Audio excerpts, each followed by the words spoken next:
Selamat malam, Miss Mary dan teman-teman. Perkenalkan, nama saya Eusebius Farsyad Kopong dari kelas 11A dan juga dari Biologi 3.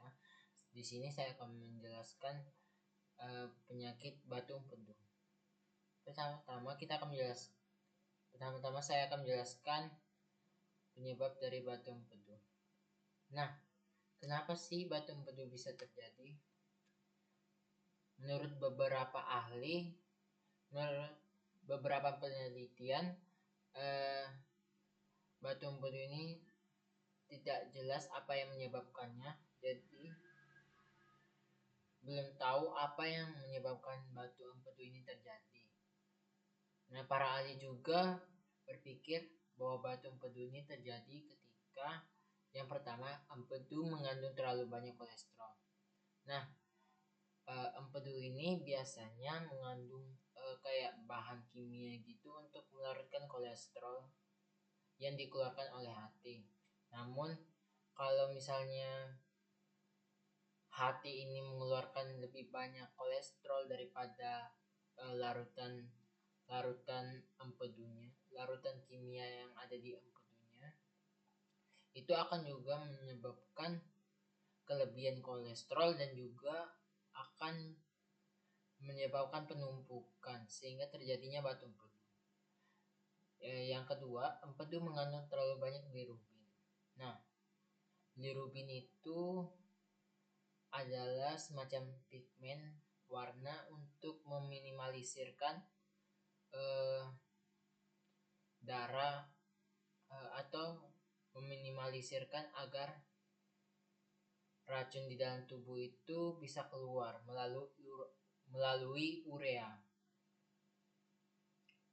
Jadi masuk ke penjelasannya. Jadi tubuh ini memproduksi bilirubin ketika memecah sel darah merah. Nah, biasanya pada kondisi tertentu itu menyebabkan hati membuat terlalu banyak bilirubin. Ini juga akan menyebabkan terjadinya sirosis hati, infeksi saluran empedu, dan kelainan darah tertentu. Nah, dan ini juga akan menyebabkan batu empedu terjadi. Yang ketiga, kandung empedu tidak bisa mengosongkan dengan baik. Nah, jika kandung empedu ini tidak dapat mengosongkan sepenuhnya, empedu bisa menjadi sangat pekat dan akan berkontribusi pada pembentukan batu empedu. Oke, kita masuk ke gejala. Jadi kita akan masuk ke gejala penyakit batu empedu.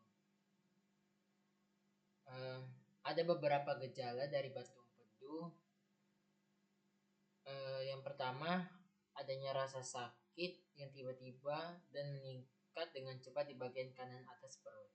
Yang kedua, rasa sakit yang tiba-tiba meningkat dengan cepat di bagian tengah perut, tepatnya di bawah tulang dada. Yang ketiga, sakit punggung di antara tulang belikat.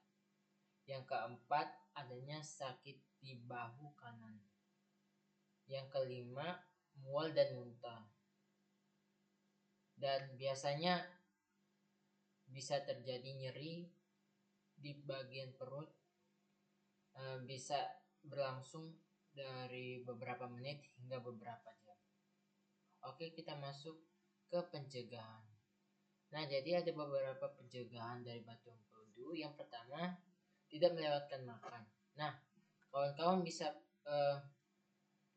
menetapkan jadwal makan yang tepat, kayak misalnya kita makan, misalnya kawan-kawan makan jam 12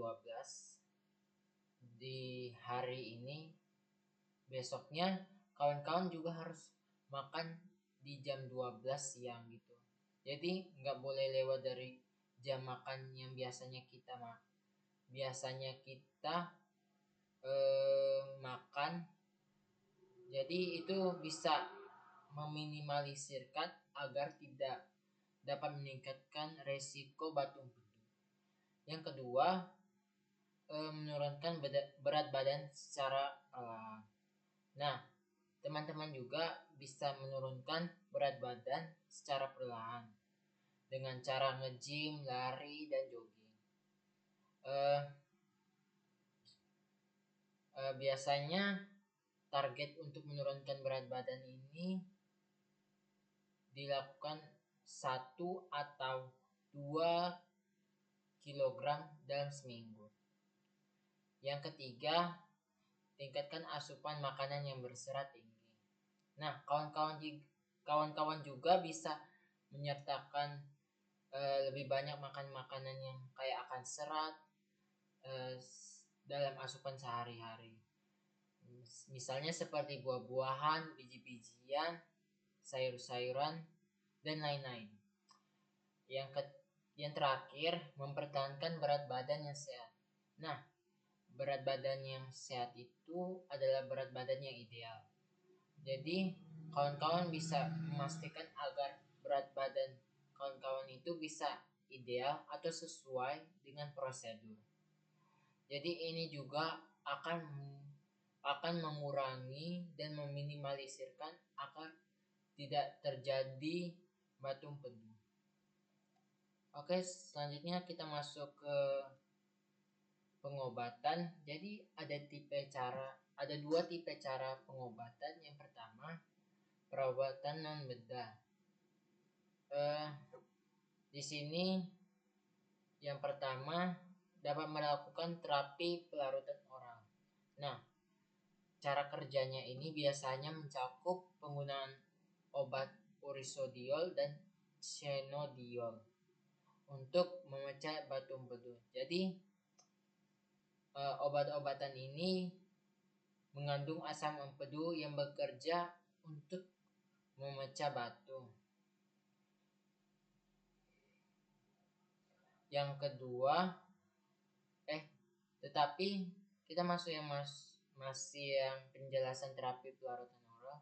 Tetapi cara kerjanya ini bisa memakan waktu berbulan-bulan bahkan hingga bertahun-tahun. Yang kedua, lithotripsy gelombang kejut. Nah, dalam prosedur ini melibatkan lithotripter sebagai mesin yang menghasilkan gelombang kejut yang melewati seseorang. Jadi gelombang ini bisa memecah batu empedu menjadi potongan-potongan yang lebih kecil. Yang terakhir, dryness perkutan kandung empedu. Jadi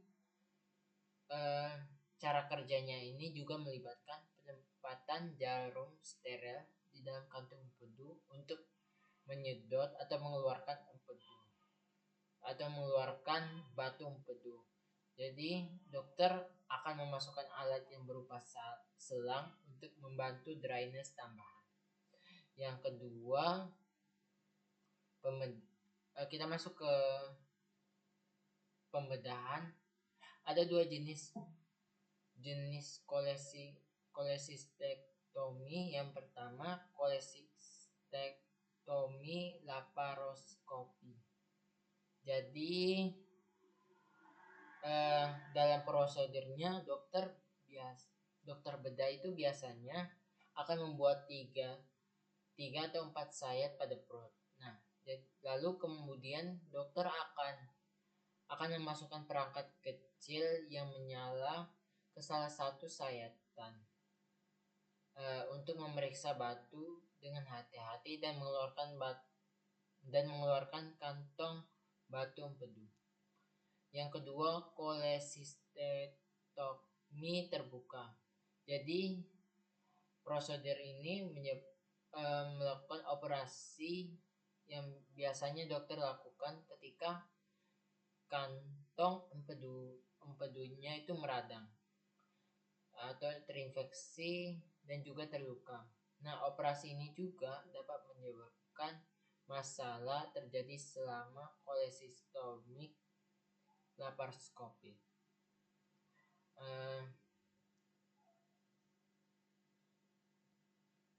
Ada sedikit pantun. Ubur-ubur ikan lele. Makasih Le sudah menyaksikan menyaksikan presentasi. Sekian dari saya, terima kasih.